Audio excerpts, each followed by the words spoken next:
Okay, hello everyone. Ang lecture natin ngayon tungkol sa DevPsych.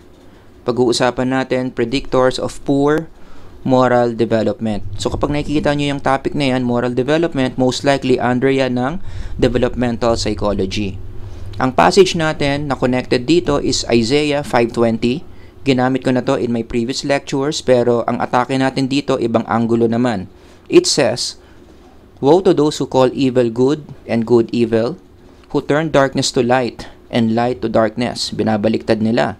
"Who replace bitter with sweet and sweet with bitter." So, i-connect natin yan sa idea ng moral development. Sabi ng APA, ang ibig sabihin daw ng morality, which is the focus of moral development, is this one. Important words are in red. Ang morality may kinalaman sa right conduct, may kinalaman yan sa what's acceptable and what is not acceptable. Kung ipaparaphrase natin yung definition ng APA, kasi madalas ang APA medyo mahirap sila mag-define, no? So this is the way I paraphrase it. Morality is your overall awareness and application of right and wrong. Emphasize ko lang na ang morality dapat dalawa yan, two sides of the same coin, awareness and application.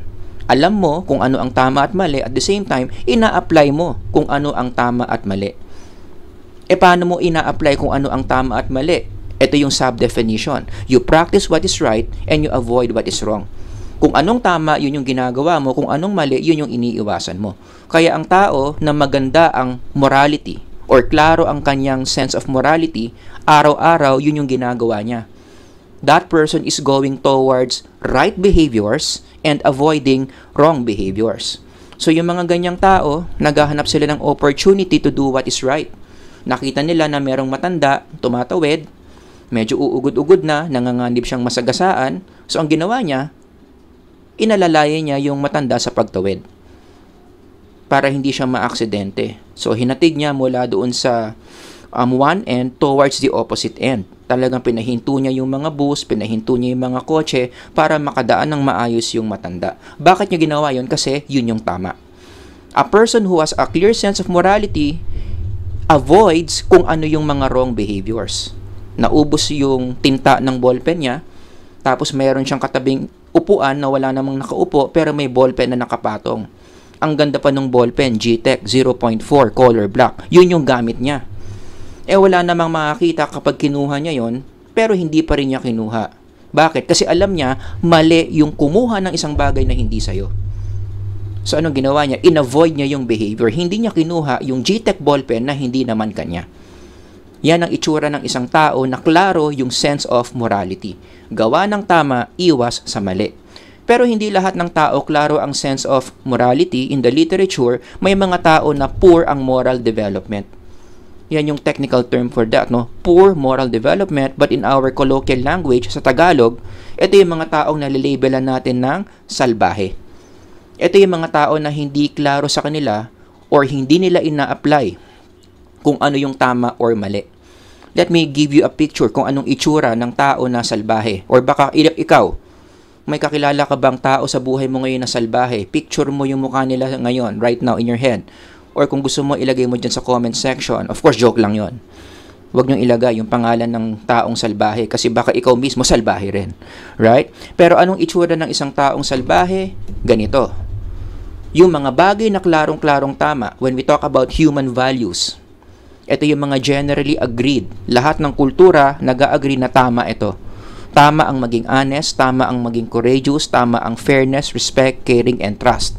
So yung mga taong mababait, okay ang morality, ito yung mga bagay na ginagawa nila. Pero pag salbahe ka, kaya nga sabi ko dito, low, ito yung mga bagay na hindi mo ginagawa, or worse, kabaliktaran pa yung ginagawa mo. So, hindi sila honest, hindi sila courageous, hindi sila fair, hindi sila respect. Ang ginagawa pa nila yung kabaliktaran ng honesty, courage, fairness, respect, caring, and trust. Kapag may taong ganyan, kabaliktaran pa yung ginagawa sa mga yan, we can say na yung taong yun, poor ang moral development or in Tagalog, salbahe. Nakita na merong matandang tumatawid. Ang tamang gawin, alalahin yung matanda, walang ginawa. Or worse, tinulak pa yung matanda. Or worse, Sinigawan pa yung matanda, oy tanda, bilisan mong tumawid. Di ba?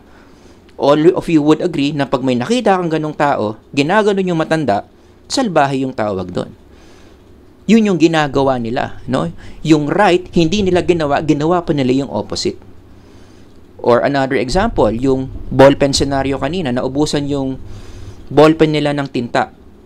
May nakita silang ballpen doon sa katabi nila, kinuha nila yun na lang yung ginamit nilang ballpen na hindi nagpapaalam sa may-ari. Imbis na iwasan yung pagkuha ng ballpen na hindi kanya, yun pa yung ginawa niya, poor ang moral development. Also known as, again, salbahe. Now, question, bakit sa psychology, issue ang pagiging salbahe? Bakit dapat pag-aralan yung poor moral development? Kasi studies show na hindi maganda ang outcomes kapag ang tao patuloy na namuhay na pangit yung moral development niya. Like for example, studies show na yung mga taong poor ang moral development, number 1, nagiging prone sa risky behaviors na ikinasisira ng buhay nila. Dahil sex sila ng sex, wala na silang differentiation kung kanino lang dapat nakikipag-sex. Kailan lang dapat nakikipag-sex? Ano ang tamang konteksto ng pakikipag-sex? For them, ang sex laruan lang, nagkakaroon ng teenage pregnancy. And in the literature, hindi maganda ang teenage pregnancy. Isa yan sa mga iniiwasan in human development. Ang mga tao na nag-undergo ng teenage pregnancy, ang dami-dami mga negative outcomes sa buhay. Wala na lang tayong enough time to discuss that, no? But it's not good. But what caused this? Poor moral development. Hindi in-apply kung ano ang tama at maling principles about human sexuality. Dahil sex siya ng sex kung kani-kanino, mataas ang chance na magkaroon siya ng sexually transmitted disease. At marami dyan mga walang gamot, so pwedeng ikababayan ng kalidad ng buhay nila. Hirap silang maghanap ng trabaho, araw-araw silang na-anxious sa health nila, nauubos yung pera nila sa kakabili ng gamot. Ano ang naging cause ng mga examples ko na yon? Poor ang moral development. Number 2, dahil salbahe, nagkakaroon ng impaired social relationships. And as we know, in psychology, mahalaga ang relationships para sa mental health. Pag maayos relationships mo, maayos din ang mental health mo. Salbahe ka, poor ang moral development mo, salbahe ka sa ibang tao. Kaya yung mga tao sa paligid mo galit sa'yo. Napaka-uncaring mo kasing tao, wala kang pakialam sa iba. Hindi mo man lang dinalaw yung kaibigan mong na dengue. Wala kang pakialam na birthday ng nanay mo. Or araw-araw mong minumura yung kapatid mo sa Facebook kasi may atrasyo siya sa'yo. Kung ganun yung pattern mo, lahat ng tao, salbahe ka sa kanila, nagiging salbahe din sila sa'yo, hindi maayos ang social relationships mo, lumalagpak ang mental health.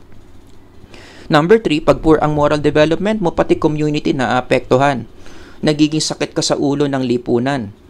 Dahil wala kang pakialam sa lipunan, walang problema sa'yo na kumuha ng spray paint, tapos mag-aantay ka ng hating gabi, maghahanap ka ng bahay na bagong pintura, doon mo isusulat yung pangalan mo, pati na yung pangalan ng kaaway mo, doon mo mumurahin sa pag-i-spray paint mo. Dinumihan mo pa yung community. Dinumihan mo pa yung isang bahay na bagong pintura. Dahil wala kang pakialam sa ibang tao, ang mahalaga lang sa'yo sarili mo, nagbenta ka ng drugs. Kasi million yung nakukuha mo every week. Pero wala kang pakialam sa mga buhay ng mga kabataan na bumibili ng drugs na binebenta mo. Diba? Wala ka naman pakialam sa kanila. Kaano-ano mo ba sila? Ang mahalaga yung milyones mo. Di maraming kabataang nasira ang buhay dahil sa'yo. Naging lalong poor yung community dahil sa'yo. Yan yung mga nagiging outcome sa mga taong poor ang moral development. That's why in DevPsych, ayaw natin na ang tao ganyan ang moral development. If I am going to combine numbers 1 to 3, tapos i-summarize mo lang in one word, anong tawag dyan? Kapag hindi maayos ang moral development mo, ang tao nagiging evil. That's a very spiritual loaded term, evilness. Yun pala yung ibig sabihin ni Kristo when He taught us to pray. Diba? Sabi niya, isa sa mga ipag-pray natin, Lord, deliver us from evil. Now we know anong ibig sabihin yan in the psychological level. Deliver us from evil means, ipag-pray natin na hindi tayo maging ganyan. Or ilayo tayo sa mga tao na ganyan.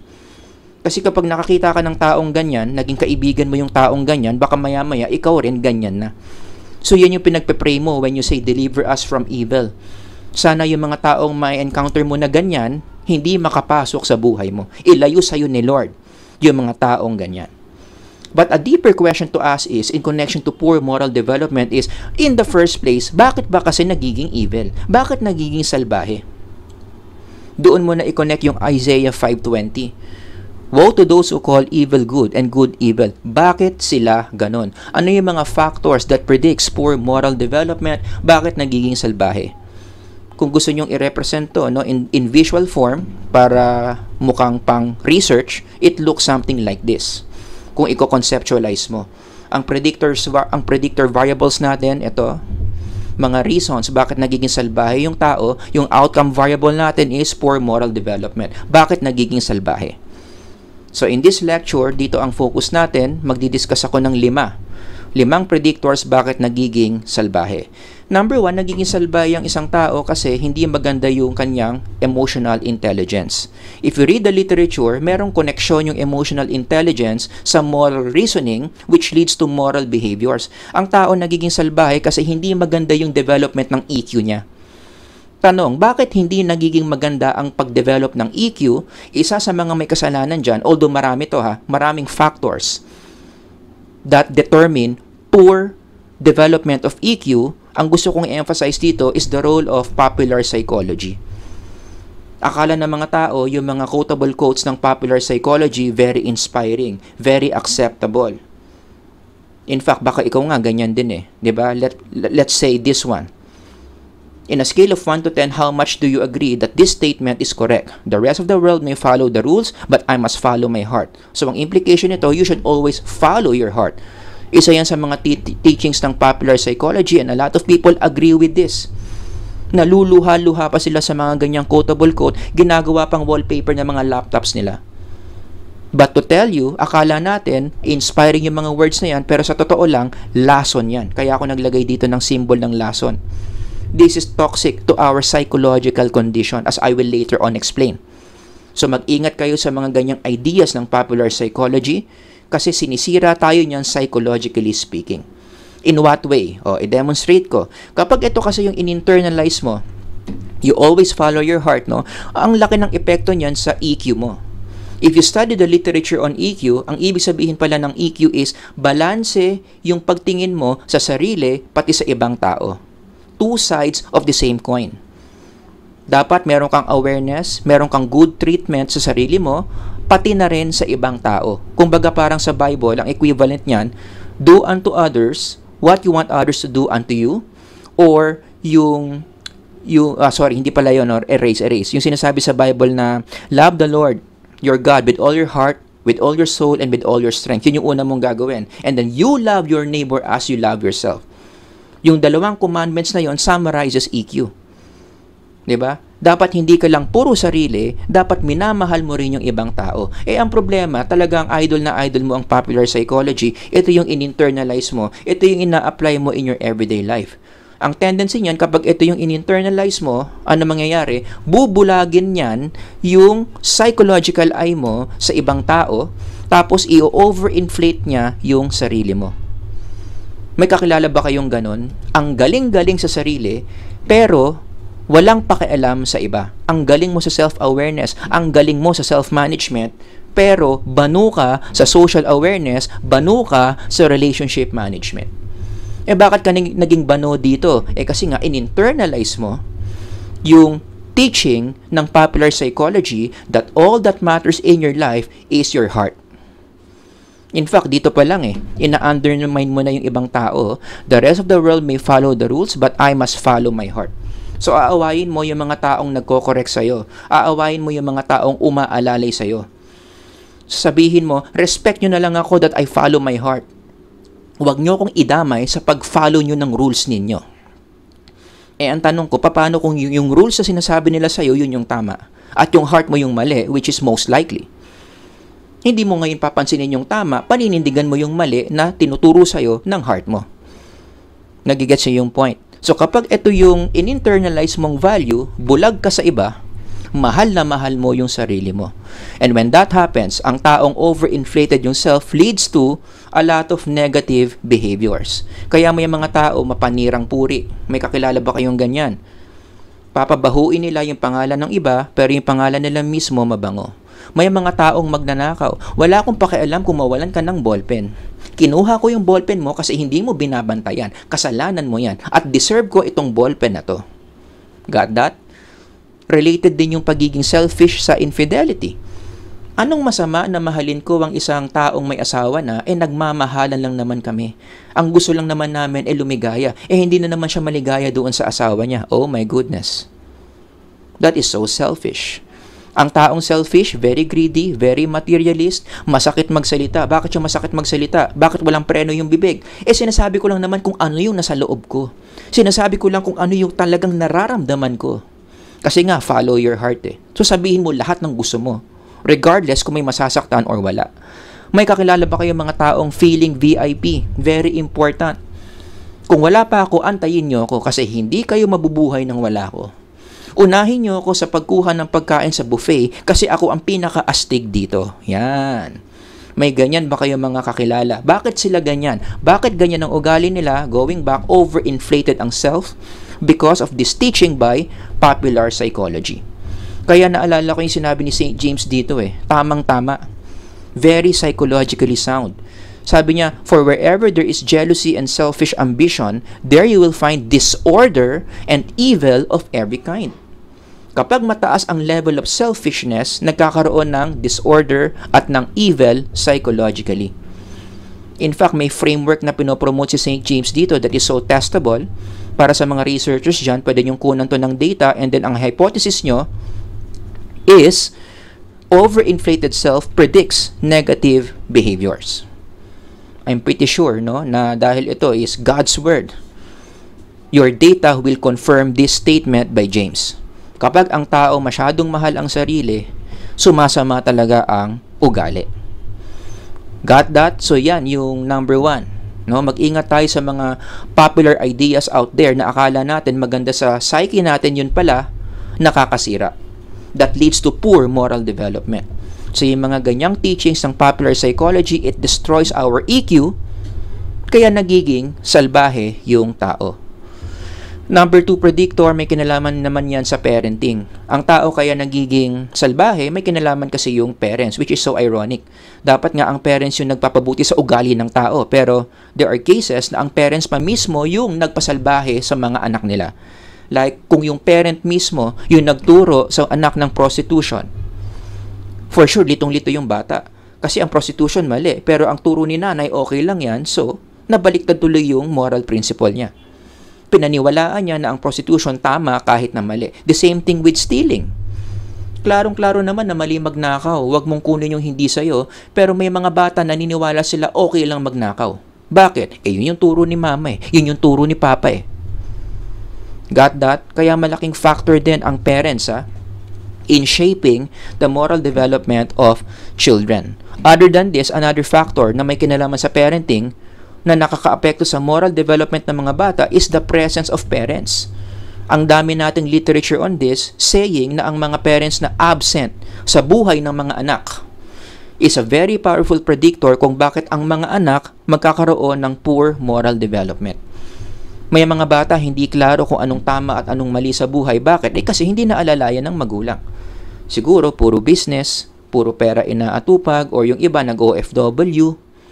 Yan, those are some of the reasons based on the literature that may predict why a child will have poor moral development. Again, don't misinterpret me. Hindi ko sinasabing masama ang mag-OFW. Hindi ko sinasabing masama ang mag-alaga ng business. It's just that what the data is saying is, habang ginagawa ng mga parents yon, nagtatrabaho sila or nag-abroad sila, merong chance. Malaki ang chance na ang mga bata magkakaroon ng poor moral development. That's what the data is saying. Kaya may mga bata na ito yung na-undergo nila, teenage pregnancy, vices, social offenses, kabata-bata, may kaso na, nalulong sa droga because of absent parenting. Kaya bottom line, malaking factor talaga ang parenting sa moral development ng isang bata. Number 3, demonization of negative emotions. Kaya ang tao nagiging salbahe kasi sa society natin, dinidemonize yung mga tao na nagpapa-feel bad sa mga tao, lalong-lalo na yung mga bata. Ang tawag natin dyan sa psychology, neuroticism, di ba? Bawal na bawal sa society natin ang ma-feel bad. Actually, connected to sa popular psychology. Sabi ng popular psychology, ang buhay dapat laging feel good, laging good vibes. Dapat love, love always. Kapag may mga tao nagpapa-feel bad sa'yo, bitawan mo sila sa buhay mo. Pumunta ka sa mga organizations that will accept you, who see your value. Yan, yung mga ganyang attitude. Parang masama na ipa-feel bad mo yung ibang tao. When you do that to other people, anong sasabihin sa'yo ng society? Ano ka? Napaka-harsh mo, napaka-bad na parent mo, child abuser ka. Lalong-lalo na in the context of parenting. Ang tanong, anong problema dyan? Bakit parang ginagawa nating demonyo o anong masama sa sa ganyang thinking? Ang problema dyan kasi when you study discipline, which is the foundation of good moral development, hindi talaga may iwasan na dapat, in a way, pag magdidiscipline ka, magpapataas ka ng negative emotions. Sabi ko nga dyan, negative emotions are foundations of moral development. Kung gusto mong bumuti ang ugali ng tao, huwag siyang maging salbahe, disiplinahin mo. Lalo na yung mga bata, and discipline involves increase in negative emotions. Kaya nga siya disiplina unpleasant, minsan may pain. You can read this article to see this on your own. Yan, ang ganda tong article na to. Experimental. May ginawa silang experiment dito. May dalawang grupo ng mga bata, hinati nila sa dalawa. Yung isang grupo ng mga bata, pina-feel bad nila, such as this. Negative valence of, moral emotions. Negative valence moral emotions, yung NVME. So, itong grupo ng mga batang to, binigyan sila ng moderate levels of guilt, sadness, and they feel bad about themselves. Okay? Yung mga bata raw na ganun, tapos tinignan yung behaviors nila sa laboratory, ano nangyari? As you can read here, pag dinala mo sila sa laboratory, sila pa yung mga bata na mas nag-share ng laruan nila sa ibang mga tao because they feel bad for other people. Because they are so familiar with these emotions. Ayaw nila na yung ibang tao, mafe-feel din yung mga emotions na yan, so gagawa sila ng paraan para yung ibang tao, they won't feel bad. They wouldn't feel these same emotions that they have felt before. Kasi alam nila, hindi masarap yan eh. So ayaw nila na yung ibang tao makaranas yan, gagawa sila ng paraan through sharing their toys in the laboratory. Basahin nyo na lang yung procedure nito para maintindihan nyo kung ano nangyari, pero yun yung bottom line dyan. Hindi porket nag-induce ka ng negative emotion sa mga bata, ibig sabihin, laging trauma ang dulot niyan. Because this is a good evidence na may mga negative emotions, kapag pina-feel mo sa mga bata, results to moral behaviors such as sharing. On the other hand, yung isang grupo naman ng mga bata na pina-feel good lang ng pina-feel good, pinataas lang yung pride, pinasaya sila ng pinasaya, ano nangyari? If you bring them in the laboratory, boom, sila pa yung mga bata na hindi nag-share. Less likely to share. Kasi hindi nila makita yung point. Bakit ko kailangan i-share tong laruan ko? This is the toy that makes me feel good. You got that point? So this is again a good article to read, no? If you want more details on this point. In fact, even in the Bible, hindi masama yung negative emotions. Even God Himself, no, in the book of Genesis, when everything was still perfect, Genesis chapter 2, gumamit din siya ng certain degree of threat which will increase negative emotions para lang ma-prevent yung evil behaviors na makukomit ni Adam and Eve. If you read verse 17, ito yung bilin niya na huwag kumain dito sa tree of the the tree that has a fruit of the knowledge of good and evil. 'Di ba? Anong utos ng Diyos? But you must not eat from the tree of the knowledge of good and evil, for when you eat of it, you will surely die. Merong sense of threat. Imagine mo kung ikaw si Adam and Eve. Narinig mo sinabi ng Diyos yan, you will surely die. Hala ka. Sige, kainin mo yan. May mangyayari sa'yo. Tataas yung negative emotion mo. But is that bad? Hindi. God Himself used it to prevent negative or to prevent immoral behaviors. Kaya ang bottom line dito is kinakailangan mo ng certain sense of negative emotion para i-push mo yung psyche papuntang moral behaviors para hindi siya maging salbahe. Even in Proverbs, sinasabi yan, di ba? He who spares his rod hates his son. And rod in the Bible signifies discipline. Ginagamit yun kasi ng mga shepherds, no, sa pagdidisiplina ng mga tupa, ng mga sheep, 'di ba? Para hindi sila magulo, para magkaroon sila ng organization, ginagamitan ng rod minsan. Merong sense of force, ganun din sa psyche. Paminsan-minsan, para bumuti ang ugali ng tao, kinakailangan mong gamitan ng force, kinakailangan mong mag-induce ng negative emotions. Kaya again, ang implication nito is, hindi laging masama ang neuroticism. Kung gusto nating hindi maging salbahe ang bata, kinakailangan talaga ng disiplina. Certain degree of punishment, certain degree of correction, threat, or even guilt. Hindi masama yan. But then again, in our society today, super bawal yung mga yan. Kasi nga, popular psychology eh. Anong dapat gawin mo sa bata? Ipa-feel good mo lang ng ipa-feel good. Mahalin mo lang ng mahalin. Guess what? Anong ginagawa niyan? Sa bata, it spoils their character. Kaya marami mga bata ngayon, malabo ang sense of morality because of this toxic teaching coming from popular psychology being reinforced by the society. Got that? Yun. Kaya kung may kakilala kayong batang medyo salbahe, ang hula ko kaya salbahe yan, nako, baka ganito kasi sila pinapalaki. Yan. They always want to feel good. Okay? Number 4, bakit nagiging salbahe yung tao? Kasi poor ang cognitive development. Sabi sa mga pag-aaral, para pala maging magaling ka sa morality, para maging maayos yung moral development mo, kinakailangan maganda rin yung intellectual skills mo. Tulad ng the following. Dapat maganda yung intelligence mo, 'di ba? Meron kang comparative skills, problem-solving skills, decision-making skills, attentional skills. Para maging maganda ang moral development, dapat intellectually maganda rin ang development. In fact, isa sa mga unang nagsabi niyan na may connection yung cognitive development and moral development is Lawrence Kohlberg. Paano gagalaw ang tao from stage 1 papuntang stage 6 habang nagiging complex yung kanyang cognitive development. Sumasabay yan. So habang tumatalino yung tao intellectually, nakakaintindi siya ng mga abstract moral principles, gumagaling yung kanyang moral thinking which leads to moral behaviors. Kaya bumabait. Diba? Kaya hindi mo pwedeng ihiwalay yung intellectual development sa moral development. Kung gusto mo ang tao maging mabait, kinakailangan simulan mo rin sa pag-develop ng intellectual skills niya.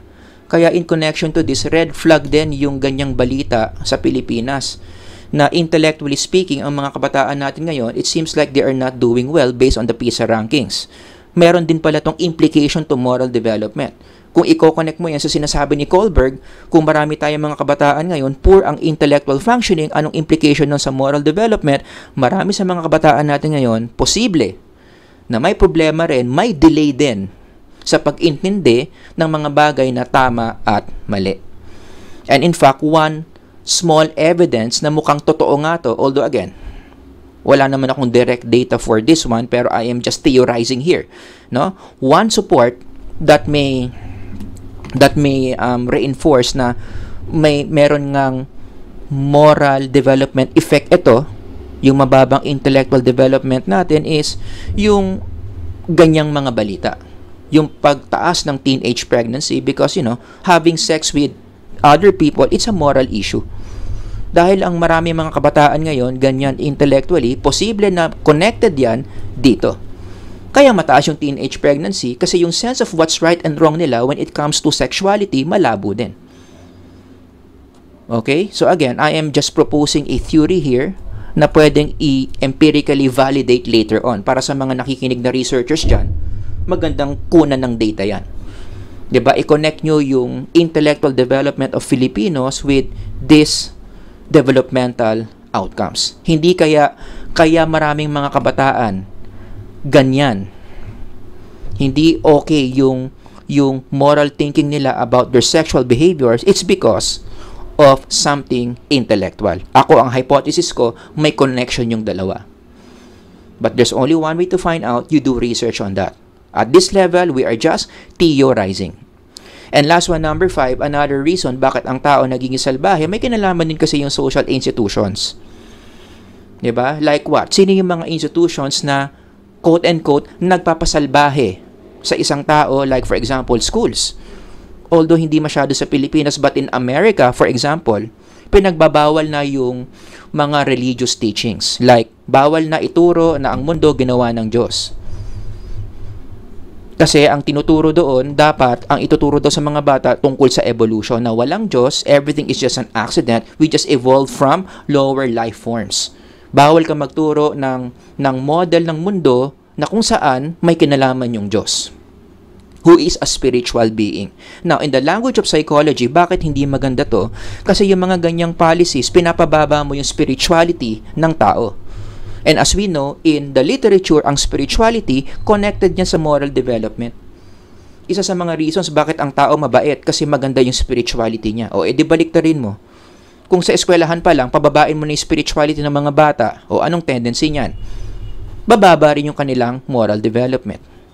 Maraming bata lalaking salbahe kasi hindi naniniwala sa mga basic spiritual principles na nakaka-enhance ng moral development. I hope you get the point. Other than schools, no? In other countries, yung government magre-reinforce pa ng mga certain legislation that reflects poor moral development. Such as, for example, this one. Again, I respect, no, na ito, I acknowledge na iba-iba ang pananaw ng mga tao about this. But of course, given the nature of this channel, given the foundation of this channel believes that this is not right. Abortion is not right. It's a form of killing. O, ngayon, may mga government, imagine mo, may mga tao lumaki sa environment na kung saan ito legal. Ito pinaglalaban. So, anong mangyayari sa mga tao na lumaki sa ganung environment? Babalik ta rin ngayon nila. Most likely, ang paniniwala nila dito tama. Ang evil, yung mga tao nagsasabi na ito mali. See? Sounds familiar? Yun yung sinasabi kanina sa passage that there are people who call good evil and evil good. And most of the time, government is the one reinforcing yung maling moral thinking na yan. Yung ginagawa mong black yung white, ginagawa mong white yung black. Kaya nagiging salbahe. Diba? Another example, another institution na nagpo-promote ng kasalbahihan would be the media. Oh. Ang dami-dami mga values sa media na pinapakita that can really make someone have poor moral development. O baka sabihin nyo, international naman yung nandito sa slide ko, gawin nating local. Meron din tayo dyan sa Pilipinas. Ayan, yung mga ganyang movies. Na ewan ko kung bakit ba ginagawang pinapayagan tong mga to. Now, this is very crucial. Bakit? Yung mga movies na yan, nagiging basis yan ng mga kabataan about very important moral questions. Is there a God? What is sex? Kanino ka dapat nakikipag-sex? Kailan ka dapat nakikipag-sex? Ano bang mas tama, yung feelings mo o yung social responsibility mo? Ano ba ang right and wrong? Ako ba male or female? Yung mga ganyang questions, these movies, if you watch it, meron silang mga answers dyan to those questions. Ang problema, karamihan ng mga sagot nila sa mga questions na yan, mga mali. Papasok na naman yung Isaiah dito. Marami mga sinasabi yung mga movies na to na tama pero sa totoo lang mali. And the reverse is true. May mga sinasabi yung mga movies na to na sinasabi nilang mali pero sa totoo lang tama. Got that? So media is a very powerful institution that has the power to really promote poor moral development. Let me repeat, yung media mali-mali ang sagot dito, especially popular media. Netflix, kung ano-ano pang mga platforms dyan, mali-mali ang sagot sa mga moral questions such as this. Diba? Ituloy ko lang, no, in connection to media, nagkaroon tayo ng balita dati na yung Netflix gustong i-regulate. Pero hindi natuloy, bakit? Maraming nagharang. Siyempre, mangingibabaw yung popular opinion. Diba? Kaya nakakontribute din dito yung legislation. Mas marami mga lawmakers ayaw na i-regulate yung Netflix. Nangingibabaw yung form of government natin which is democratic. Freedom of expression daw yung mga movies na yan. Freedom of ideas. But as you know, no, personally, hindi lahat ng forms of freedom maganda. Hindi ko sinasabing hindi ako naniniwala sa freedom, pero ang freedom may limit din. Too much freedom is also not good. And I think that's what's happening in connection to media. too much freedom tayo meron sa media natin to the point kahit anong ideas na lang pwede, na i-internalize ng mga tao, yung mga ideas na mali, leads to poor moral development, kaya ang dami-dami nating societal problems because of that. Kaya yung legislation, pati na rin yung democracy, nagiging kasangkapan din sa pag-develop ng poor moral development. Okay, so to close our short lecture today, ito yung summary natin. Merong 5 predictors kung bakit ang tao nagiging salbahe. Poor EQ, poor parenting, demonization of negative emotions, hindi maganda ang cognitive development, at may mga social institutions na nagpapasalbahe sa mga tao. Pero ang good news naman dito is, kung mapapansin nyo sa mga predictors na yan, lahat yan controllable naman. Meron tayong mga pwedeng gawin para mag-improve ito. Hindi poor moral development ang lumabas, maging positive, maging healthy. 'Di ba? Lahat naman 'to pwede nating kontrolin eh. Mag-run tayo ng mga EQ workshops. Mag-run tayo ng parental training. Baguhin natin yung attitude natin about discipline. Let's make some educational reforms. And most importantly, pagsabihan natin yung mga social institutions dito na nagpapasalbahe ng mga tao. 'Di ba? Yun nga lang, it's a matter of will, both personal and national, kung gagawin ba natin o kung tatrabahuhin ba natin yung mga predictors na yan. Para yung moral development dito, mas maging maayos. Pero so far sa napapansin ko, mukhang wala eh. Mga untouchables ito. Ang popular pattern ngayon, ang dominant pattern ngayon is these factors are working towards poor moral development. Kaya ang nagiging epekto niyan, marami tayong taong kilala ngayon na salbahe. Right? Anyway, sana hindi ikaw yung isa sa mga yon. Alright? Anyway, so that ends my lecture today about predictors of poor moral development. If you have any questions, comments, ilagay nyo lang dyan sa comment section. Hanggang sa susunod na lecture, Sir Howard here. God bless everyone. Bye-bye.